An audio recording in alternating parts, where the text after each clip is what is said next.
Zaburi ya 51. Zaburi iyi yahimbiwe umutware w'abaririmbyi. Ni iya Dawidi, yayanditse ubwo umuhanuzi Natani yazaga aho ari, Dawidi amaze gusambana na Batisheba. Mana, umbabarire kubw'imbabazi zawe nyinshi, usibanganye ibicumuro byanjye. Unyuhagire rwose gukiranirwa kwanjye, unyeze unkureho ibyaha byanjye.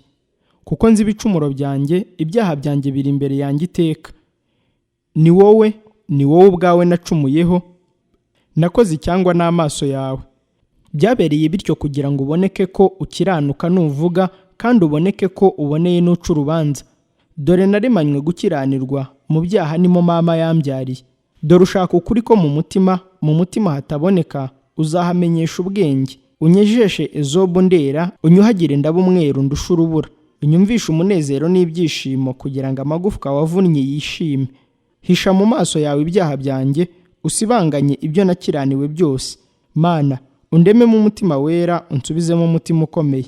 Ntuntekoreyo mu maso yawe, ntunkureho umwuka wawe wera.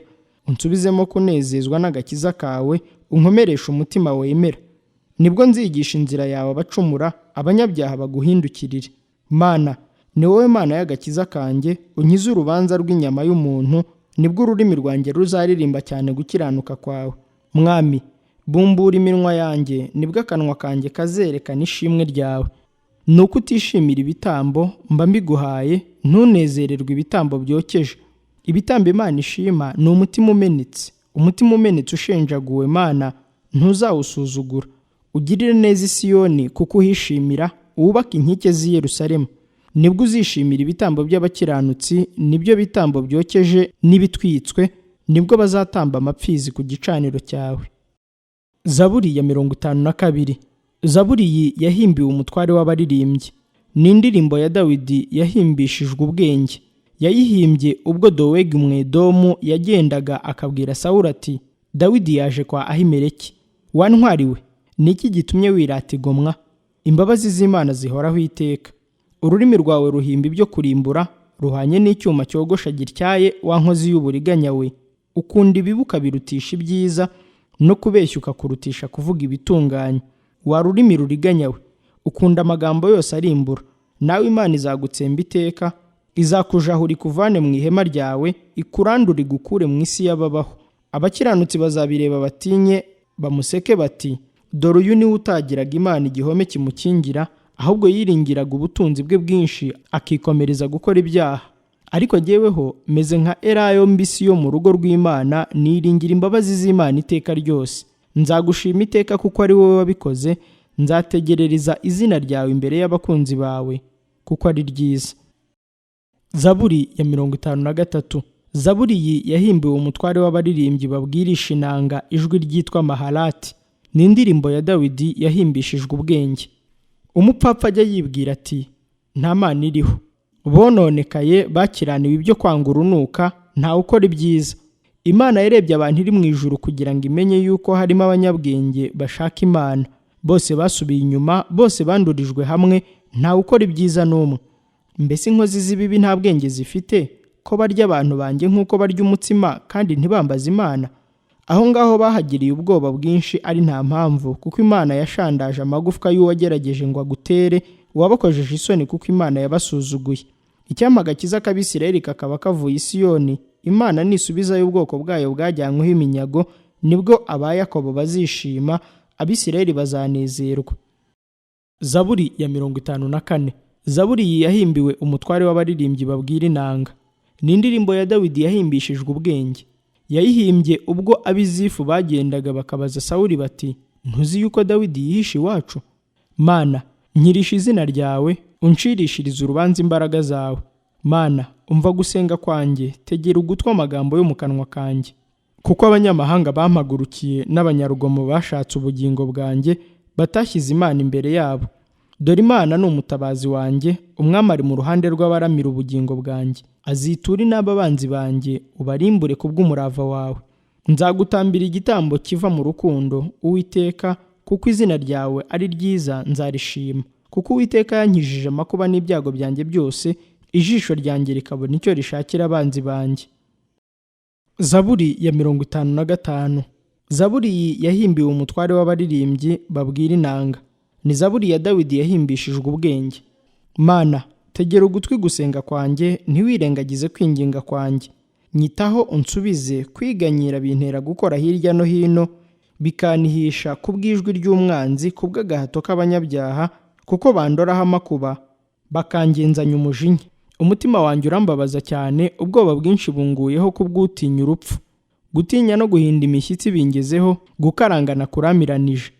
Ndavuga nti, icyampa nkagira amababa nk'inuma, mba ngurutse nkaruhuka. Dore mba ndorongotaniye kure, nkarara mu butayu. Mba mpugiye vuba mu buhungiro, nkikinga umuyaga w'ishuheri n'umugaru. Mwami, ubamire uyoberanye indimi zabo, kuko nabonye urugomo no kurwana mu mudugudu. Ku manywa na nijoro bigendagenda hejuru y'inkike zawo, kandi gukiranirwa n'igomwa biri hagati yawo. Gukora ibyaha kuri hagati yawo, agahato n'uburiganya ntibiva mu nzira zo muriho. Si umwanzi wantutse, mba narabashije kwihangana, cyangwa uwanyangaga si we wanyirase hejuru, mba naramwihishe. Ahubwo ni wowe uwo duhwanye, uwo twagendanaga, inshuti yanjye y'amagara. Twaganiraga tunezerewe, tukagendagendana n'iteraniro mu nzu y'Imana. Urupfu rubatungure, bamanuke bajye ikuzimu bakiri bazima, kuko gukora ibyaha kuri mu mazu yabo no mu mitima yabo. Jyeweho nzambaza Imana, Uwiteka azankiza. Nimugoroba no mu gitondo no ku manywa y'ihangu, nzajya niganyira niha, nawe azumva ijwi ryanjye. Yancunguriye ubugingo bwanjye amahoro, kugira ngo batanyegera, kuko abandwanyaga ari benshi. Imana izanyumva ibacishe bugufi, niyo ihora yicaye ku ntebe y'ubwami uhereye kera kose. Izacisha bugufi abadahindurwa ntibubaha Imana. Wa muntu yaramburiye amaboko kubuza abo babanaga amahoro, yahumanije isezerano rye. Akanwa ke kanyereraga nk'amavuta, ariko umutima we wibwiraga intambara gusa. Amagambo ye yoroheraga kurusha amavuta ya elayo, ariko yari inkota zikuwe. Ikoreze Uwiteka umutwaro wawe, nawe azakuramira, ntabwo azakundira umukiranutsi kunyeganyezwa. Ariko wowe Mana, uzabamanurira mu rwobo rw'irimbukiro, abicanyi n'abariganya ntibazacagasa iminsi yo kubaho kwabo, ariko jyeweho nzajya nkwiringira. Zaburi ya 56. Zaburi iyi yahimbiwe umutware w'abaririmbyi babwirisha inanga, ijwi ryitwa inuma iceceka y'abakure. Ni zaburi ya Dawidi yitwa Mikitamu, yahimbye ubwo Abafilisitiya bamufatiraga i Gati. Mana, mbabarira kuko abantu bashaka kumira, biriza umunsi bandwanya bakampata. Abanzi banjye biriza umunsi bashaka kumira, kuko abandwananya agasuzuguro ari benshi. Uko ntinya kose nzakwiringira. Imana izampa gushima izina ryayo, Imana niyo niringiye, sinzatinya. Abantu babasha kuntwara iki? Biriza umunsi bagoreka amagambo yanjye, bibwira ibyo kungirira nabi bisa. Baraterana bakihisha, bakaronda ibirenge byanjye, kuko bubikiye ubugingo bwanjye.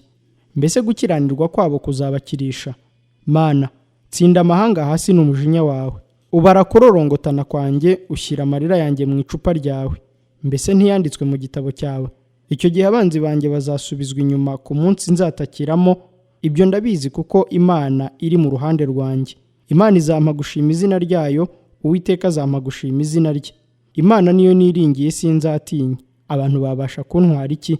Mana, imihigo naguhize indiho, kandi nzakwitura amaturo y'ishimwe. Kuko wakijije ubugingo bwanjye urupfu, n'ibirenge byanjye wabikijije gusitara, ngo mbone uko ngendera mu maso y'Imana mu mucyo w'ababaho. Zaburi ya 57. Zaburi iyi yahimbiwe umutware w'abaririmbyi babwirisha inanga, ijwi ryitwa Witsemba. Ni zaburi ya Dawidi yitwa Mikitamu, yahimbye ubwo yari mu buvumo ahunze Sawuli. Mana, mbabarira, kuko ubugingo bwanjye buguhungiraho. Ni koko mu gicucu cy'amababa yawe niho ngiye guhungira, kugeza aho ibyago bizashirira. Ndatakira Imana isumba byose, Imana inkorera byose. Izatuma iri mu ijuru inkize, ubwo ushaka kumira azantuka. Imana izohereza imbabazi zayo n'umurava wayo. Ubugingo bwanjye buri hagati y'intare, ndyama hagati y'abaka umuriro. Abo bantu amenyo yabo ni amacumu n'imyambi, ururimi rwabo ni inkota ityaye.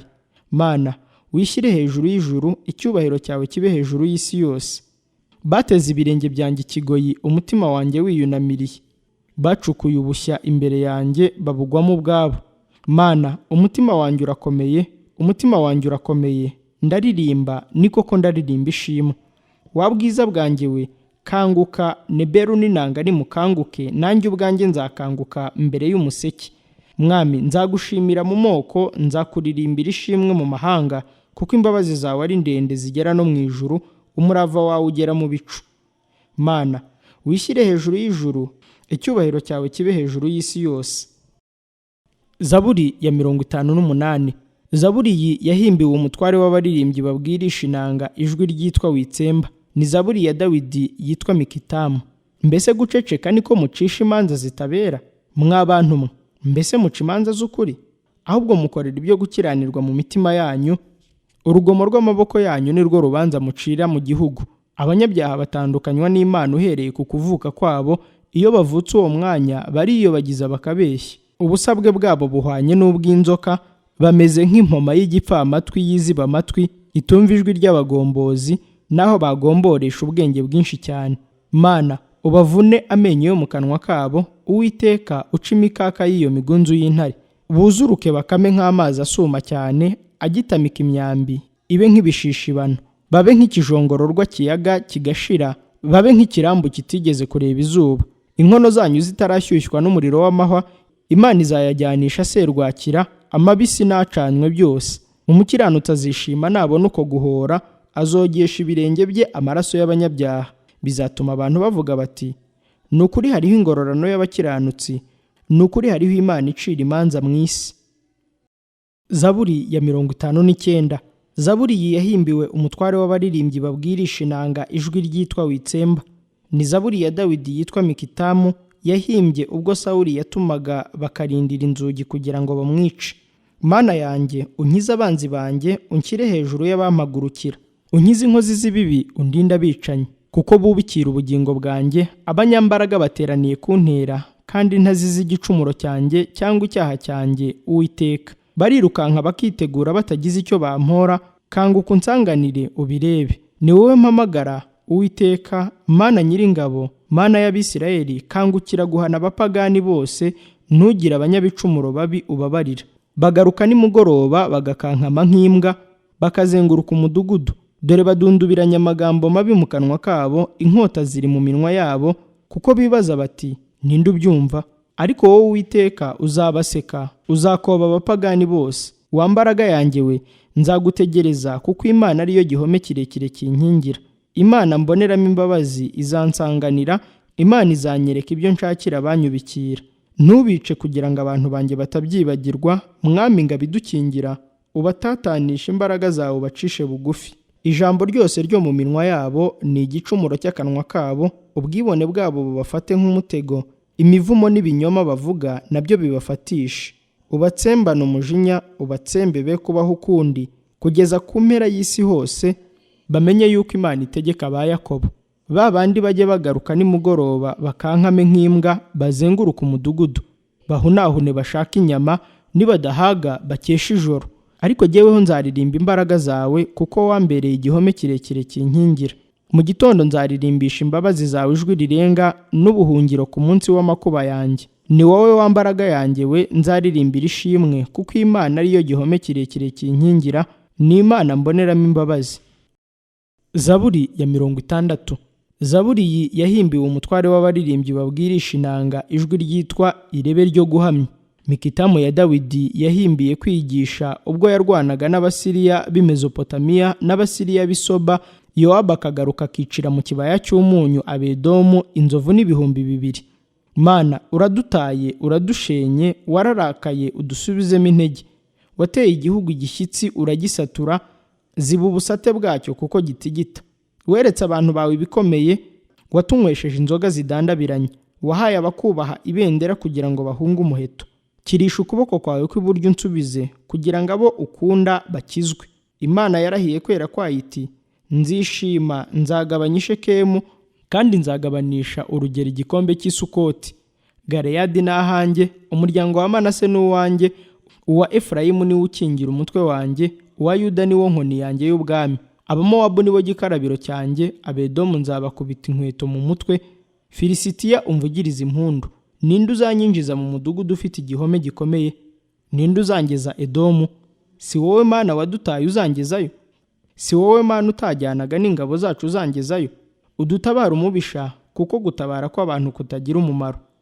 Imana izadukoresha iby'ubutwari, kuko ariyo izaribata ababisha bacu.